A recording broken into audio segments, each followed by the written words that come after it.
મિત્રો તમને શું લાગે છે આ ક્યારનું બાંધકામ હશે? અને આમાં સુંદરજી સોદાગરના મોટા ભાઈનો પરિવાર અહીંયા રહે છે, બરાબર. અમે વાડી આવ્યા છીએ અને 90 વર્ષ પહેલાં વિદેશમાંથી ચૂનો અને જેને કહેવાય ચૂનો અને સિમેન્ટ બે અલગ અલગ આવતા, અને વિદેશથી ટાઈમે ચૂનો અને સિમેન્ટ આવેલા છે, આ સ્ટીમર દ્વારા આવતા. અહીંયા મને વાત કરી, અહીંયા રહે છે, આખી આમની વાડી છે. સુંદરજી સોદાગરના મોટા ભાઈનો પરિવાર, બરાબર. અહીંયા ગુંધિયારી અમે આવ્યા છીએ અને આ ચિત્ર એમને કીધું કે 90 વર્ષ પહેલાં આ જે આખી બનાવટ છે, બરાબર, એ ચૂનો અને સિમેન્ટ વિદેશથી આવેલા છે. અને પૂરેપૂરા આ બાંધકામને 90 વર્ષ થયા છે. તો જરાક ધીમે ધીમે ઉપર જઈ અને જોઈએ કે ખરેખર 90 વર્ષ કેને કહેવાય. અને એમ પણ વાત કરી કે બહુ કરકસર કરી અને મટીરિયલને સાચવીને વાપરતા.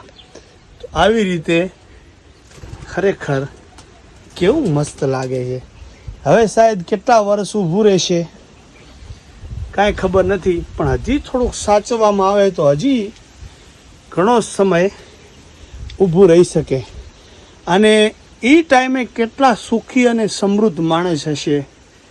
વિચાર કરો કે 90 વર્ષ પહેલાં પણ આવું વાડીની અંદર આલીશાન બંગલી, એટલે અહીંયા બેઠક હોય, કોઈ પણ વ્યક્તિ આવે લગભગ નથી ખોલે, બરાબર. અંદર જૂનું હશે મટીરિયલ ગમે તે, બરાબર.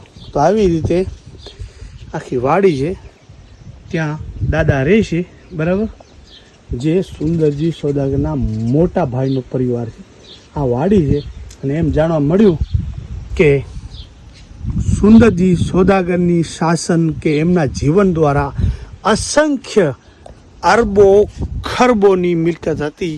મને એમ જાણવા મળ્યું કે એમના ભગવાનની દયાથી આવ્યું અને એમની સાથે જ ગયું.